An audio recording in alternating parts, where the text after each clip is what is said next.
Bonjour, Thierry Mariani m'a violemment attaqué dans un article du Petit Journal, édition de Bangkok. Voici mon droit de réponse.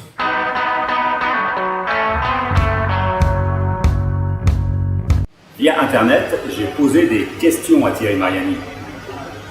Pour toute réponse, j'ai le droit des insultes. Ces questions, quelles étaient-elles? 1. Combien rémunère-t-il chacune de ses assistantes?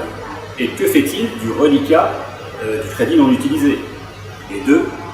Qui a payé le voyage chez Bachar el-Assad?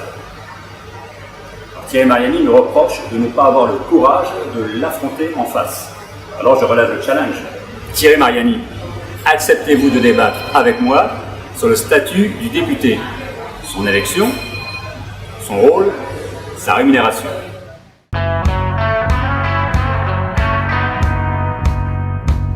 Cette année, 14 candidats se présentent ici.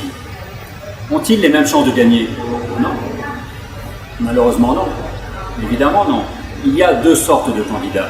Il y a ceux qui se présentent pour des raisons financières, purement financières. Leur mission, enrichir leur parti. Leur objectif, réaliser au moins 1% des suffrages exprimés. Leur récompense, 1,42 € par voix chaque année pendant 5 ans. Et il y a les autres, ceux qui n'ont même pas les moyens d'imprimer ni leurs affiches, ni leurs bulletins de vote. Il faut dire qu'une campagne coûte cher. Pour gagner, il faut au minimum 100 000 €. Par exemple, en 2012, Thierry Mariani a dépensé plus de 106 000 € pour se faire élire. Alors, renouveler la classe politique, d'accord, mais sans argent, c'est impossible. Les deux candidats qui seront présents au second tour seront ceux qui auront dépensé le plus.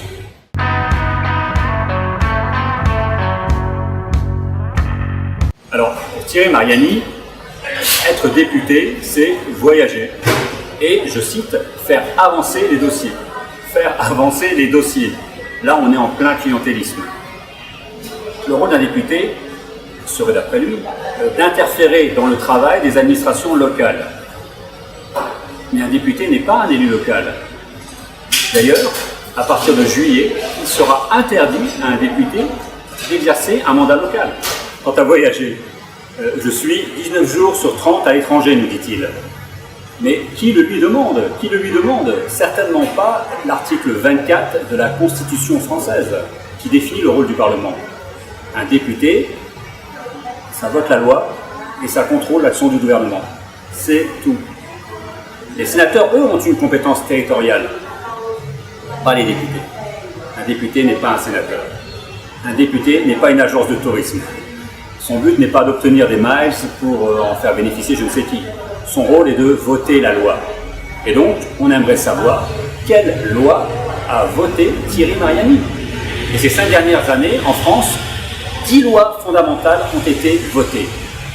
Le CICE, le crédit impôt, compétitivité, emploi, le mariage pour tous, la refondation de l'école, la transparence de la vie publique, la nouvelle délimitation des régions, la loi travail, la loi sur la transition énergétique et la croissance verte, l'état d'urgence, la fin de vie, la déchéance de nationalité.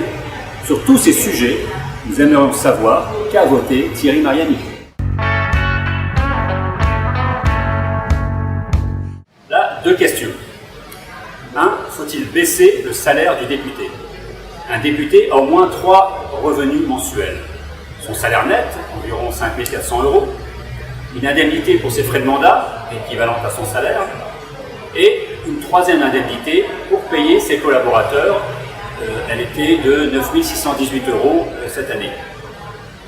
Et 2e question, faut-il supprimer le cumul des retraites? À chaque mandat, le député a le droit à une retraite supplémentaire.